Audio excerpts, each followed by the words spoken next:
안녕하세요. 오늘도 사연 살롱을 찾아주셔서 감사합니다. 저는 경기도 분당에 살고 있는 40대 초반의 여성이에요.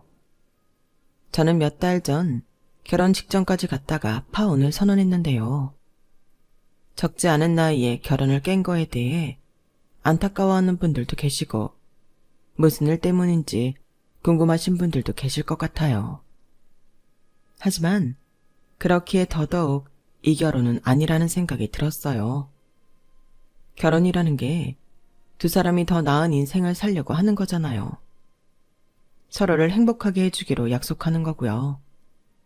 그런데 결혼이 목전에 닥쳐서 보니 남자와 그 어머니는 다른 꿍꿍이가 있었더라는 거죠.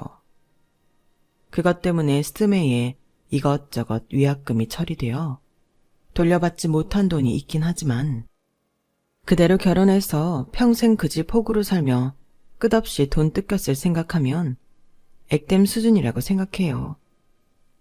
양쪽 집에 인사하고 결혼 준비할 때까지만 해도 전혀 몰랐던 남친 어머니의 시커먼 속내를 알고 나서는 가차없이 돌아섰어요. 나이가 몇이 됐든 아닌 건 아니잖아요. 나이가 많다고 대충 웬만한 건 참고 결혼하는 건 아닌 것 같아요. 그게 정말 내 인생에 책임 없는 행동이고 수렁에 빠지는 거니까요. 그러면 지금부터 제 이야기 제대로 한번 해볼게요. 저와 오빠는 어릴 때 아빠가 돌아가시고 쭉 엄마와 외조부님과 살다가 몇 년 후 엄마도 지병으로 돌아가신 다음부터는 이모네 집에서 살았어요. 친가는 사정이 넉넉하지 못한 것도 있었고 처음부터 저희 엄마를 탐탁지 않게 여겨서인지 저희를 돌봐주겠다는 말 한마디 없었던 걸로 알아요. 다행히도 외갓분들이 마음이 넉넉하고 사랑이 많아서 이모 부부가 저희를 자식처럼 키워주셨죠. 이모네는 저랑 오빠보다 나이 많은 언니가 있었는데 언니도 저희를 친동생으로 여겼어요. 친구들한테도 다 자기 동생이라고 말했지 사촌동생이다, 이종사촌이다 이런 설명을 붙인 적이 한 번도 없었거든요. 그 덕에 저와 오빠는 부모님은 잃었어도 더는 큰 아픔 없이 밝게 자랄 수 있었네요. 오빠는 미국에 유학을 갔다가 거기서 결혼해서 살고 있어요. 이모 부부한테는 매달 용돈을 보내드리고 있고요. 거기에는 저희를 키워주신 데에 감사한 마음이 있는 거죠. 저는 꽤 큰 IT 기업에서 개발 프로젝트 일을 하고 있고 역시나 매달 부모님 용돈 드리는 마음으로 이모 부부한테 용돈을 드리고 있어요. 언니 부부랑 같이 어버이날하고 생신도 열심히 챙겨드리고 있고요. 남친은 저희 회사 회계 감사를 하는 법인의 일반직 직원이에요. 제가 차장 직함을 달고 있어서 임원분들하고 회계법인에 갔다가 알게 됐고요. 제가 연봉을 좀 많이 받는 편이라 적금 들고 주식하면서도 여행 다니고 하고 싶은 거 다 하고 살았어요. 이모네에 계속 살기 때문에 집에 들어가는 돈이 없어서 더 풍족하게 쓰기도 했고요.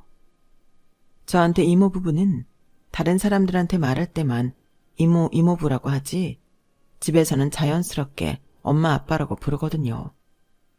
그러니 제가 계속 같이 사는 게 너무 당연한 일이었어요. 저희 집 분위기는 그랬어요. 이모네는 이모가 외할아버지한테 받은 부동산도 있고 이모부가 대기업 임원이어서 큰 경제적 어려움 없이 살았어요. 제 통장이 두둑한 건 어찌 보면 당연했어요.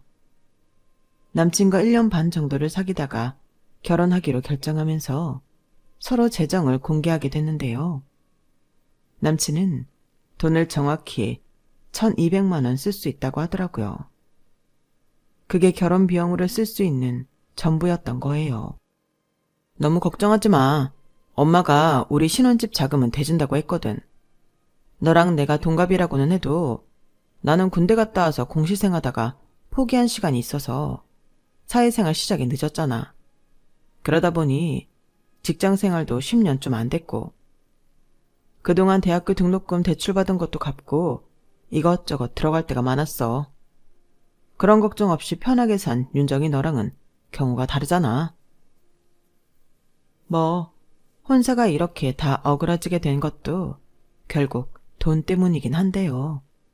돈보다도 남친하고 남친 어머니의 어이없는 태도가 더 문제였거든요. 그런데도 남친은 제가 파혼한 이유를 이야기할까봐 아주 노심초사했었네요. 뭐가 잘못인지 모르는 거였죠. 야, 박윤정, 너 파혼한 이유 소문내지 마라. 그거 너도 쪽팔린 거야. 알아? 결혼 깨진 게 자랑은 아니잖아.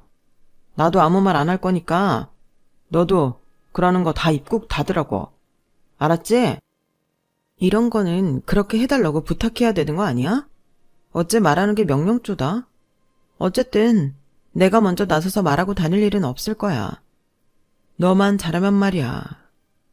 김정호, 너 내 눈에 띄는 데서 자꾸 여자 꼬시고 그러지 마라. 내가 진짜 지구 끝까지 따라가서 그 여자한테 너랑 결혼하면 왜 안 되는지 다 얘기할 거니까. 너야말로 나에 대한 험담하기만 해. 회사 게시판에 니네 콩가루 집안인 거 다 밝힐 테니까. 사람을 돈주머니로 하는 게 콩가루 아니겠어? 제 말에 그 인간은 더는 입을 못 놀리고 씩씩대며 돌아가더군요. 정말 찌질하기 그지없더군요. 제가 왜 저런 인간을 좋다고 결혼까지 한다고 했나 싶었어요. 정말 제가 제정신이 아니었나 봐요. 솔직히 저라고 파혼한 다음에 사람들 보는 게 껄끄럽지 않았겠어요? 뒤에서 뭐라고 수군댈지 걱정도 됐고 스트레스도 받았는데 직장 동료 한 명이 자기 속을 털어놓더라고요. 박 차장, 그렇게 끝난 게 나아. 나는 지금 결혼 1년 반이잖아. 심각하게 이혼 고민 중인데 이게 은근 걸리는 게 많더라고. 이혼 소송도 너무 스트레스일 것 같고 진짜 결혼식 올린 과거의 나를 때려주고 싶다고. 누가 뭐라 하든 박 차장 인생만 생각해. 김정호 씨 외동이랬지? 요즘이야 거의 외동이 많긴 한데 그래서 더 집착하는 시어머니들도 많다는 것만 알아도. 내가 들은 얘기만도 진짜 장난 아니게 많거든. 근데 결혼 전부터 사람 긁는다? 이거 뻔해. 나도 결혼 준비할 때 포기했어야 했어. 나이 많다고 대충 맞춰서 결혼하는 거 절대 아닌 것 같아. 나도 곧 40 된다고 급하게 결혼해서 이렇게 된 것 같다니까? 직장 동료는 저한테 이거는 지나가라는 바람이라고 더 좋은 일 있을 거라며 사람들 시선에 너무 신경 쓰지 말라고 하더라고요. 그 말이 너무 고마웠고 그 친구 이야기를 들으며 제가 파혼하길 정말 잘했다는 생각이 들었어요. 남친은 결혼 전 자기네 부모님은 오픈마인드여서 제가 이모네 집에서 자란 것도 전혀 신경 쓰지 않고 시집살이 같은 것도 없을 거라고 큰 소리 쳤었어요. 처음 인사 갔을 때 남친 어머니도 저한테 직접 말한 거기도 했고요. 나는 고리타분하게 며느리한테 잔소리하고 쓸데없는 시집살이는 안 시키려고 한다. 하나뿐인 아들 결혼시키니까 며느리를 잘 잡아라. 그런 말 하는 친구들도 있는데 나는 그런 사람 아니야. 뭐 일주일에 전화는 몇 번 해야 되고 명절은 어떻게 챙겨야 되고 아주 시시콜콜 나한테 코치들 하더라. 근데 나는 그런 거 안 해도 그만이야. 진짜 그래. 예단도 기본적인 것만 하고 너무 비싼 거 하지 마라. 남친 어머니도 남친도 너무 쿨하게 나오니 오히려 제가 마음을 쓰게 되더라고요. 아무리 그래도 하나밖에 없는 며느리 보시는 건데 할 건 해야지. 엄마 아빠도 나한테 제대로 다 해가라고 하셨으니까 내가 알아서 해볼게. 나는 윤정이 네가 이모님, 이보부님, 엄마 아빠라고 부르는 게 아직도 신기하더라. 그만큼 친가족이나 다름없다는 것 같아서 좋은 것 같아. 근데 엄마는 아마도 내 결혼식에 돈 많이 못 보태주니까 미안해서 그러시는 것도 있을 거야. 근데 나도 최소한만 해도 될 것 같아. 그런 게 뭐가 중요해? 우리가 잘 사는 게 중요하지. 이렇게까지 말하는 데다가 시댁에서는 저희 부모님이나 집안에 대해 일절 물어보지 않아서 더 철석같이 믿어버린 것도 있었어요. 남친 어머니는 제가 돈 잘 벌고 똑똑하다고 그걸 엄청 칭찬했어요. 능력 있는 며느리 보게 돼서 너무 좋다고요. 요즘은 여자든 남자든 돈 잘 버는 게 최고 아니니? 빠듯하게 벌어서 허득거리며 살며 부모한테도 불효하는 건데 너는 이모한테 용돈도 준다며. 그런데다가 모아놓은 돈도 많고 그게 잘 사는 거야. 맞아 엄마. 그게 실속 있는 거지. 내가 윤정이랑 결혼하겠다는 데에는 그런 이유도 있다니까. 엄마도 좋지? 좋다마다 이해. 남자가 여자보다 못 본다고 그걸로 꽁 하고 그런 것처럼 보기 흉한 거 없다. 실속이 최고지. 우리 아들이 이런 거 보면 참 똑똑하다니까. 근데 니네 식장은 언제쯤으로 잡을 거니? 네, 저랑 정호 씨가 알아봤는데 저희 스케줄에 가장 맞는 건 2월이더라고요. 좀 추울 때이긴 하지만 정호 씨가 계절 좋을 때만 따지다가 늦어지기만 한다고 2월에 하자고 하네요. 어머 그래? 2월이면 우리 단독주택으로 이사 갈 때구나. 내가 그 땡땡산 밑에 예쁜 주택마을에서 살아보는 게 꿈이라서 더 나이 먹기 전에 질러보자 하고 이사 결정했다. 너네 신혼집도 그 근처로 하는 게 어떠냐? 아니면 우리 집에서 같이 살아도 좋고. 그래, 우리 같이 살자. 그러면 니들 돈도 굽고 좀 좋니? 저는 정호 씨한테 듣기로는 저희 집 구하는데 돈 보태주시는 걸로 알고 있었는데요. 아무래도 신혼인데 처음부터 같이 사는 건 저희 입장에서는 좀 힘들 수도 있고요. 저는 분명 남친한테 돈을 보태주는 걸로 이야기를 들었는데 같이 살라는 말이 나오니 황당했어요. 이런 문제를 처음부터 예비 며느리가 찢기지 않겠다고 웃어 넘기거나 하면 안 될 것 같아서 분명하게 말을 했죠. 뭐 어떠니? 어차피 니들 맞벌이라 바빠서 집안일도 잘 못할 텐데 내가 있으면 너네한테도 편하고 좋지 않겠어? 어머니 죄송한데 저는 결혼할 때 합가를 생각해 본 적은 없어요. 어머니 생각으로는 좋을지 모르지만 서로가 스트레스 받을 일이 많을 거예요. 살다가 어쩔 수 없는 경우가 생긴다면 모를까. 그럴 이유도 없는데 같이 사는 건 힘들지 않겠어요? 저는 그래요. 어머니 말씀대로 일하느라 힘든데 집에서라도 편하게 쉬어야 하잖아요. 솔직히 말씀드리면 시댁하고 같이 살면 며느리가 편하게 쉴 수 없는 게 현실이잖아요. 그러자 남친 어머니는 표정이 좀 싸늘해졌어요. 그래도 말투는 상냥하더라고요. 말투만 상냥했지 내용은 돈 한 푼 못 준다는 거나 마찬가지였어요. 알았다. 나도 나름 생각해서 했던 말인데 어쩔 수 없네. 그럼 집은 니들이 알아서 해야겠다. 정호가 말을 했나 모르겠는데 우리 이사하면서 집 리모델링 비용이 만만찮게 들어가서 여유가 없어. 보태줄 수가 없구나. 그런 사정은 아직 못 들었어요. 저는 정호 씨가 저희 신혼집 돈 절반은 보태줄 거라고 해서 그렇게 알고 있었거든요. 정호 씨가 1200만 원밖에 없어서 집을 어떻게 구해야 할지 막막하긴 하네요. 그렇게 말하며 남친을 보니 남친 얼굴이 벌개져서는 고개를 숙이더라고요. 그런 중요한 걸 저한테 말을 안 했으니 지도 저를 볼 수가 없었던 거겠죠. 하지만 어차피 이렇게 알게 될 거 왜 말을 안 했는지 저는 답답하더라고요. 시어머니는 제 눈치를 보더니 말을 바꿨어요. 아 그래? 그렇다면 뭐 어떻게 해봐야겠네. 한 5천까지는 해줄 수 있을 것 같긴 하구나. 이렇게밖에 못하는 내 심정도 좀 이해해줘. 하나뿐인 아들 장가 보냈는데 집도 못 해주는 애미 마음이 어떨 것 같니? 이렇게 겹치게 될 줄은 꿈에도 몰랐다. 그래도 우리 들어가는 집이 동네가 좋아서 집값은 꾸준히 오를 거다. 원래 집값은 안 떨어지는 거 아니냐? 정 니들 집값이 감당이 안 되면 대출 좀 더 받으렴. 너는 직함도 있고 하니 대출 잘 나올 것 같은데? 그래도 지금 무리를 해서라도 집을 장만해야 니들 노후에 걱정이 없는 거야.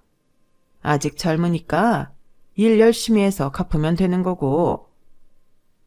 남친도 자기 엄마 말이 맞다는 듯 저를 보며 고개를 끄덕이는데 그 순간 갑자기 든 생각이 이 사람들은 내가 돈 버는 걸로만 나를 판단하는 건가 싶더라고요. 그래도 괜한 생각이라며 애써 지우려고 했죠. 결혼을 앞두고 결혼 비용에 대한 말이 달라지는 건 지울 수가 없기는 했어요. 제가 무슨 말을 하기도 전에 남친 어머니는 제가 참 잘 컸다며 이모 부부를 만나면 정말 잘 키우셨다고 칭찬 많이 해주고 싶다 그러더라고요. 그런 말을 들으면 저를 좋게 본 건 맞는 것 같아 헷갈리고 갈등이 생기더라고요. 돌이켜보면 그렇게 마음이 불편해지는 게 빨간불이 들어온 신호더라고요. 싸우면 싸웠지 저 사람들 뭔가 찜찜하다 이런 생각이 드는 건 일종의 경고인 거였어요. 어쨌든 그래도 남친도 이모 부부를 만났고 결혼 날짜는 2월로 잡기로 했어요. 남친이 굳이 그렇게 하자고 자꾸 그러더라고요. 저는 이왕 할 결혼 빨리 해버리자라는 생각에 그 말대로 했고요. 제가 비록 부모님 없이 이모 부부 손에 자랐다고는 해도 남친 집안에 비해 부족한 건 없다고 생각했어요. 외가가 부유해서라기보다는 제가 알뜰하게 살았고 돈도 꽤 모았으니까요. 사실 제가 모아놓은 돈으로는 대출을 많이 받지 않아도 수도권에 적당한 집은 구할 수 있을 정도였어요. 저는 결혼을 해서 뭔가 눈앞에 놓인 상황을 탈출해야 할 만큼 절박한 것도 없었고요.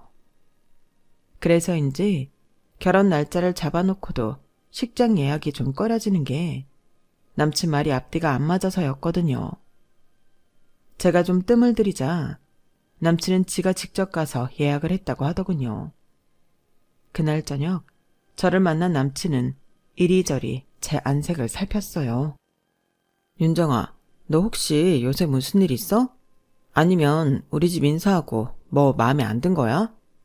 어째 네가 요즘 전하고 다른 것 같아서 그래. 나야 생각할 게 많아지기는 하지. 정호 씨 했단 말이랑 다른 게 많잖아.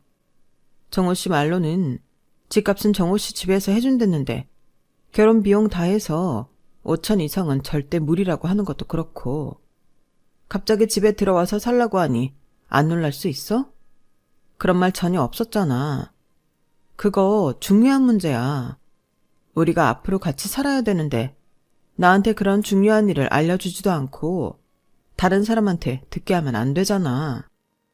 엄마니까 그랬지. 나는 엄마라서 뭐 남이라고 생각 안 한 것도 있고. 엄마 말대로 너도 그럼 5천만 보태고 나머지는 대출 받아서 둘이 똑같이 갚아 나가자. 그러면 되잖아. 5천만 원으로 다 집 구하는 데 쓰면 정호 씨 1,200으로 다른 거 비용하고 다 한다는 말이야? 그래? 그러자 남친은 말을 못하고 우물거리더라고요. 그러더니 또 자기네 집 사정을 봐달라는 말만 되풀이했어요. 우리 사정 이해 좀 해줘. 내가 돈 많이 못 모은 거에 대해서는 충분히 얘기했다고 생각하고 우리 엄마도 계속 낡은 아파트에서만 살다가 이제 겨우 꿈을 이루시게 된 거라서 나도 뭐라고 말을 못하겠더라고. 엄마가 원하는 집에 가서 살게 됐는데 나 결혼해야 되니까 그러지 말고 돈 달라고를 못하겠더라고. 엄마도 내심 속상해 하시는 것 같아. 하나뿐인 아들 결혼하는데 여유 있게 못 해주시니까. 우리 둘이 벌면 대출금도 금방 갚을 거야. 그러니까 너무 그런 것 때문에 걱정하지는 말자. 남친은 어떻게든 돈 문제를 무마하려고 했는데 저는 돈도 돈이지만 남친하고 남친 어머니 태도 때문에 더 불편했던 거거든요. 근데 그걸 모르는 것 같더라고요. 어째 얼른 이 상황만 벗어나보자 하는 것 같기도 했고요. 나중에도 이런 일이 생기면 또 자기만 어떻게든 모면하고 빠져나갈 것 같다는 생각도 들었어요. 남편으로서 신뢰를 할 수 있는지의 문제였죠. 저는 남친한테 앞으로는 뭐든 있는 그대로 다 말해달라고 했어요. 제가 알아야 할 건 알아야 되지 않겠느냐고요. 근데 남친 어머니 역시 제가 할 말 다 하는 걸 보고 기분이 안 좋았나 보더라고요. 남친이 생각 없이 자기 엄마가 친구들 만난 자리에서 제가 기가 세다며 만만치 않겠다는 말을 한 걸 그대로 전하더군요. 그러면서 자기가 엄마한테 그런 소리 하지 말라고 큰 소리 쳤다며 자랑스럽게 말하는 거였어요. 내가 엄마가 자꾸 너보고 기가 세네, 우리 아들 힘들겠네 이런 말해서 그러지 말라고 뭐라고 했다? 아니, 언제는 똑 부러지고 잘 컸다고 해놓고 왜 그러냐고. 엄마 며느리 될 사람 그렇게 말하면 좋냐고 하니까 아무 말 못하더라. 뭐 어머니 입장에서는 내가 다 좋기만 할 수는 없겠지. 그럴 수 있어. 암만 그래도 내 마누라 될 여자 그렇게 말하는데 나도 좀 그렇더라. 엄마한테 너 적금 들어놓은 것도 많고 작은 집 하나 살 정도 여유도 있다고 했더니 표정이 확 바뀌더라고.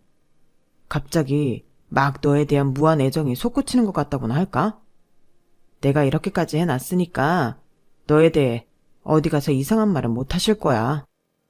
결국은 돈 많다니까 저에 대한 태도를 바꾸셨다는 거잖아요. 저는 그게 참 불편했는데 남친은 아주 자기 잘했다고 어깨를 쫙 펴는데 솔직히 실망스러웠어요.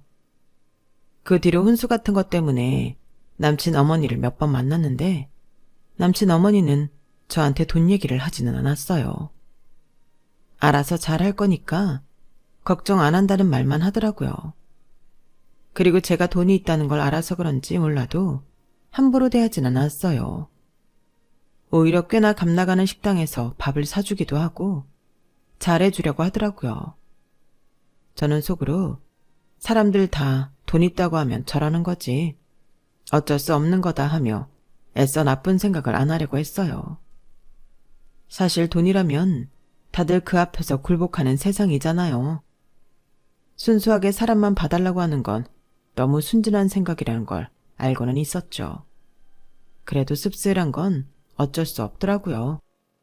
근데 남친 어머니는 제가 무슨 옷을 입는지, 구두는 어디 건지, 가방은 어느 브랜드인지 일일이 보고 있었더라고요.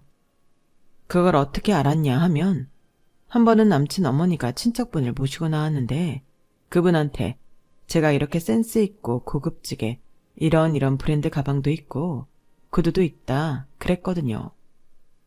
남친 어머니는 자기 친구들을 불러놓은 자리에 저를 오라고 해서 또 한바탕 제가 돈이 많다는 걸 꽤나 자랑삼아 늘어놓더라고요.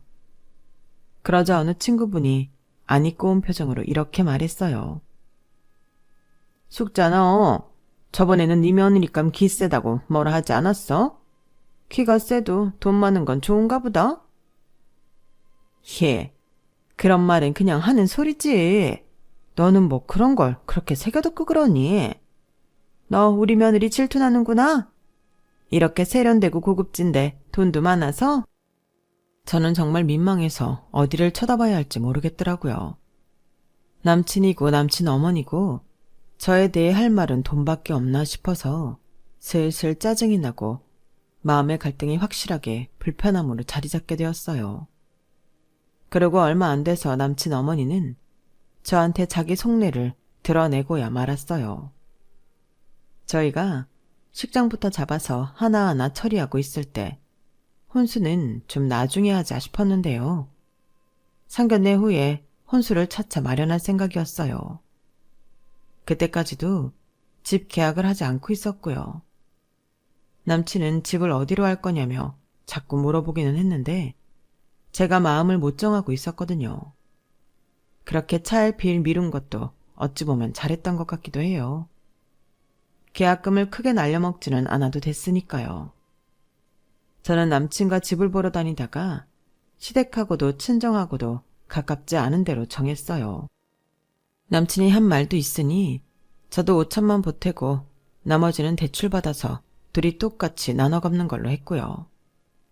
일단 집만 봐두었고 그 집이 아니더라도 그 근처로 하자는 거기까지는 얘기가 된 상태였어요. 상견례가 늦어진 거는 남친 집 쪽에서 일이 생기는 바람에 계속 미뤄서였어요. 결국은 결혼식 한 달 앞두고 상견례를 하게 됐는데요. 그때 집이 마음에 든 게 있어서 보려고 했는데 집주인이 유럽 여행을 간 바람에 직접 만나지를 못한 거였어요. 그래서 일단 보류해 두었는데 그게 정말 1,000원이었지 뭐예요. 상견례를 앞두고 남친 어머니가 저를 보자고 하면서 일이 터졌거든요. 남친 어머니는 갑자기 저를 강남의 유명 호텔 레스토랑으로 불러내셨어요. 어머니, 굳이 거기서 배워야 하나요? 그냥 다른 편한 데서 봐도 되는데요. 호텔 레스토랑이라니 좀 부담스럽네요. 예, 상견례 앞두고 내가 너 따로 밥 같이 먹고 싶어서 일부러 좋은 데 예약한 거야. 부담스럽긴 뭐가 부담스럽니? 시어머니가 밥 사주는 건데. 하지만 어쩐지 내키지 않더라고요. 게다가 지금 이사에 리모델링에 돈 없다면서 그런 비싼 음식 사주는 게 좋을 리도 없었고요. 아무튼 불편한 마음을 안고 가기는 갔는데 남친 어머니는 정말 상상을 초월하는 말을 저한테 하더군요. 저로서는 정말 이해가 안 가는 말이었어요. 제가 나갔더니 그 자리에는 남친도 있더라고요. 사실 제가 지금까지 남친 어머니 이야기는 해도 남친 아버지에 대해서는 말을 안 했잖아요. 그게 남친 아버지가 자리에 잘 없었거든요. 나중에 알고 보니 남친 아버지가 따로 나가서 살고 있다더라고요. 그런데 남친하고 남친 어머니는 그런 걸 전혀 말하지 않았고요. 아무튼 그날도 단 둘이서 저를 맞이하는데 영 느낌이 좋지 않았고 그 느낌은 적중했어요. 거기서 나오는 제일 비싼 코스를 시키는데 저는 너무 무리하는 거 아니냐고 물어봤어요. 무리는 무슨 무리? 이제 곧 한 집 식구 될 거라 축하 의미도 있고 내가 하고 싶은 말도 있어서 그런 거니까 일단 먹자. 먹을 때는 기분 좋게 먹어야지. 하면서 남친도 남친 어머니도 코스 요리가 다 나올 때까지 먹기만 하고 별 다른 말을 하지 않더라고요. 그러더니 느닷없이 신혼집 구하기로 한 곳이 앞으로 집값 많이 오를 동네라며 제 안목이 대단하다고 막 칭찬을 하더라고요. 역시 우리 며느리가 돈복이 있어. 그냥 돈 냄새 맡는 데는 귀신인 것 같아. 그러니까 직업도 돈 잘 버는 직업을 딱 알아본 것 같아. 그렇다니까 엄마. 윤정이가 진짜 돈이 붙는 사람 같아. 그래서 말인데 세아가 이 대출 상품 말이다. 이게 딱 네가 대출 받으면 아주 좋을 것 같아서 말이야. 대출 상품이요? 아, 저희 집 구할 때 대출 받을 거 말씀이세요? 아니 그게 아니고 나 이상하는데 말이야. 이래저래 돈을 쓰다 보니 잔금 내는데 2억이 부족하더구나. 네가 여유가 꽤 있다고 해서 그걸 좀 쓰게 해달라고 하고 싶었다만 그러면 너도 갑자기 큰돈이 훅 나가서 비상금이 줄면 불안할 것 같아서 말이야. 이 대출 받아서 나 좀 해주련? 돈은 네가 갚는 데에 절대 무리 있지는 않을 거다. 신혼집 대출은 니네 둘이 같이 할 거니까 여유가 있잖아? 니들 생활비 쓰는 게 뭐 얼마나 되겠어. 각자 용돈 하던 거 모아 써도 되는 거고. 이 정도면 네가 우리 집 위해서 해줄 수 있는 금액이라고 본다. 네? 제가 지금 잘못 들은 거 아니죠? 그러니까 이 대출을 받아서 어머니 집값 잔금에 보태고 그 대출은 제가 갚으라고요? 네 이름으로 낸 대출인데 네가 갚아야지. 그럼 누가 갚아? 뭐 정우가 갚아야 하나? 윤정아, 내 월급 뻔한 거 너도 알잖아. 우리 어차피 같이 살 거고 너 우리 가족 되는 건데 네 돈 내 돈 따지는 건 좀 그래. 엄마한테 이 정도 해줄 수는 있는 거잖아. 정호 너 뭘 그리 비굴하게 말하니? 그러니 제가 맨날 큰소리치지. 예, 이 정도는 내가 부모로서 당연히 요구할 수 있는 거 아니니? 너 하는 태도 보니 내가 마음이 상해서 안 되겠구나. 좋게 말하니까 잘못 들었냐? 이딴 소리나 하고 말이야. 나 이 돈 받아야겠다. 니네는 앞으로 돈 모을 일만 남았지만 늙은 나는 아니거든. 그러니까 이 대출 받아다오. 너무 기가 막히니 혀만 차게 되더군요.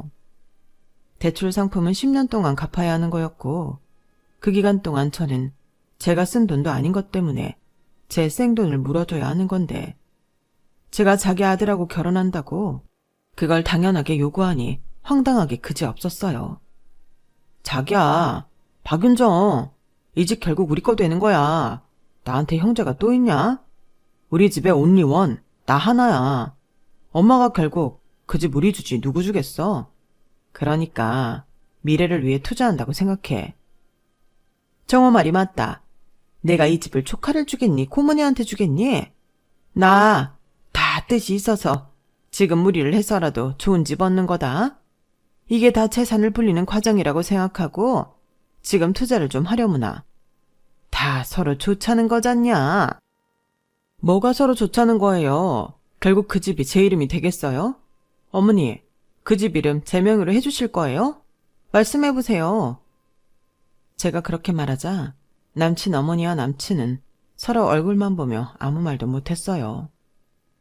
그럴 줄 알았어요. 그런데 저더러 이 대출금을 다 갚으라고요? 2억을요?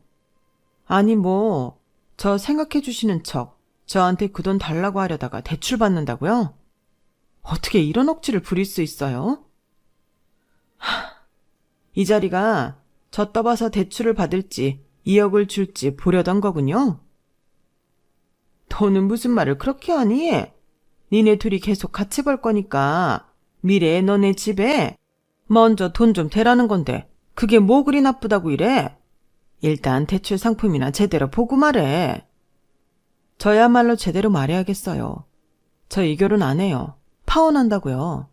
돈이 필요하면 아주머니 아들 돈으로 하세요. 이 대출 아들 이름으로 받으라고요. 저는 자리에서 일어나 제 앞에 놓인 대출 상품 카탈로그를 남친 얼굴에 집어 던졌어요. 너무 화가 나서 견딜 수가 없더라고요. 어머, 너 지금 이게 어른 앞에서 뭐 하는 짓이야? 그리고 아줌마? 뭐 파혼을 해? 너 진짜 할 소리 못 할 소리 구분을 못하는구나. 화가 난다고 시어머니한테 이런 식으로 대해? 내가 우습게 보여? 시어머니는 누가 시어머니예요? 저 집 계약도 안 했고 식장 예약하고 스드메 예약만 걸었지 결혼 안 했어요. 나 아직 아줌마 며느리 아니라고요. 결혼도 안 했는데 식구 어쩌고 하면서 사람 몰아매려고 하는 건 무슨 심보예요? 솔직히 결혼식 때 올리기 전에 이런 말로 사람 돈부터 뜯어낼 줄은 생각도 못했네요. 그렇게 나만 보면 돈 잘 번다, 능력 있다 하던 이유가 있었네요. 내가 돈주머니로 보였던 거죠. 헛꿈 꾸셨네요, 아줌마. 저 아줌마 아들하고 결혼 안 한다고요. 얼마 전부터 계속 쎄했거든요. 사람 예감이라는 게 있다더니 정말 맞았네. 잘 먹고 잘 사세요. 저는 그렇게 말하고 그 자리를 놔버렸어요. 제가 먹은 것만 계산하고요. 나중에 비싼 음식 사줬는데 파혼했다는 둥 그땐 말 듣기 싫었거든요. 남친 어머니도 그렇고 저는 남친이 너무 괘씸했어요. 어떻게 결혼도 하기 전에 제 이름으로 대출을 받아 저한테 갚게 하라고 할 수가 있죠. 남친은 그날 밤에 찾아와서 저더러 왜 화를 내냐며 뭐라고 하더군요. 너 이런 식으로 화내고 화 풀리면 우리 엄마 어떻게 보려고 그래? 이게 그렇게 화낼 일 아니야. 냉정하게 생각해봐. 우리한테 나쁠 거 하나 없어. 네가 대출금 갚는 게 뭐 그리 손해라는 거야. 아까도 말했지만 그 집 어차피 우리 거 돼. 나 같으면 바로 여윳돈 2억 있는 거 찾아다 엄마 주겠다. 저는 뻔뻔한 남친한테 질려버렸고 그 자리에서 그놈 정강이를 차버렸어요. 이게 진짜 좋게 끝내려고 했더니 사람 아주 지르네. 야, 그렇게 좋으면 네가 대출 받아서 네가 갖고 네 집 만들어. 그러고 집에 들어왔더니 남친은 또 그걸 자기 엄마한테 얘기해서 남친 어머니가 저를 찾아오게 만들었더라고요. 야, 네가 감히 남의 집 귀한 아들 정광이를 시퍼렇게 멍들게 해? 너 미쳤지? 그러면서 저를 때리려고 손을 들길래 제가 손을 확 잡아버렸어요. 남친 어머니는 놀라서 방방 뛰고 난리도 아니었어요. 이게 아주 부모 없이 큰 티를 이렇게 내네? 불쌍한 년 걷어주려고 했더니만 적반하장도 유분수지. 이래서 돈밖에 모르는 것들은 천박하다고 하는 거야. 이봐요 아줌마. 아줌마가 그런 말 할 자격이나 있어? 결혼하기 전부터 대출받아 지들 돈 해내라는 사람이 누구 보고 돈밖에 모른다는 거야. 뭐? 걷어줘? 걷어줄 능력이나 되고? 말 함부로 하지 마. 이런 집안인 걸 모르고 결혼할 뻔한 걸 조상님이 살려주시나 보네. 우리 엄마 아빠가 하늘에서 나 지켜주시는 거야. 이봐요 아줌마. 당신 아들이야말로 그렇게 잘난 사람 아니니까 주제 파악 좀 해. 어디 돈 1200 갖고 결혼하려고 하면서 여자 등골 빼먹을 생각을 해? 저는 바로 시어머니 손을 확 놔버렸고 그 자리에서 남친한테 전화를 했어요. 야, 너 내 말 잘 들어? 너 스드메 예약한 거 위약금 반 낼 준비나 하고 그동안 결혼 준비한다고 나 돈 쓰게 한 거 죄다 물어낼 준비하고 있어. 그리고 식장 예약은 네가 혼자 가서 잡은 거다. 네가 알아서 해. 너 같은 놈하고 결혼을 하겠다고 한 내가 미쳤지. 내가 멍청했어. 그렇게 전화를 끊고 그날 이후 남친은 저한테 전화를 하지 않았어요. 저는 바로 집에 들어가 이모 부부한테 좀 전에 있었던 일을 다 말하고 결혼을 안 하기로 했다고 말씀드렸어요. 제가 좋아했던 사람하고 결혼하려던 게 맞나 싶을 정도로 홀가분하고 아무 생각 안 들더라고요. 그동안 불안해하고 질려 있었던 걸 털어내게 돼서 오히려 다행이라는 마음만 들었어요. 그런 시댁인 줄 모르고 결혼했으면 정말 큰일 났을 거예요. 제 말에 이모는 어디다 대고 부모 없다는 말을 하냐며 화가 나서 당장 쫓아가려고 했지만 제가 겨우 말려서 진정하셨어요. 이모부도 마찬가지였고요. 뭐 이것저것 돈 들어간 거에 비해 손해본 거는 꽤 됐지만 집 계약 안 한 것만 해도 어디예요.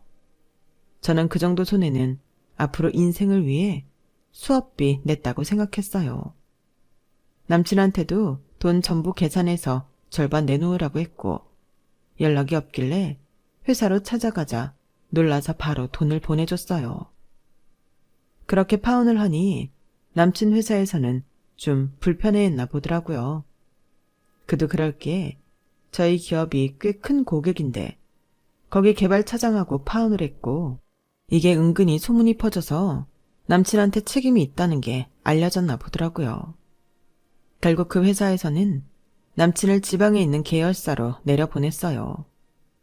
남친은 그런 일이 있는 줄도 모르고 저한테 왜 파혼했는지 말하지 말라고 난리를 쳤던 거더라고요. 그런 일이 생긴 것도 이제 반년이 되어가네요. 지금은 저도 많이 안정을 찾았고 제 생활 잘하고 있어요. 혹시라도 중요한 일 앞두고서 자꾸 마음이 걸리거나 불편한 게 생긴다면 잠시 멈추고 잘 생각하시길 바랄게요. 특히 결혼 같은 인생이 크게 바뀌는 일은 더더욱요. 저처럼 빨리 정리를 하는 것도 좋은 방법 같아요. 아니면 호미로 막을 거 가래로 막을 수도 있으니까요.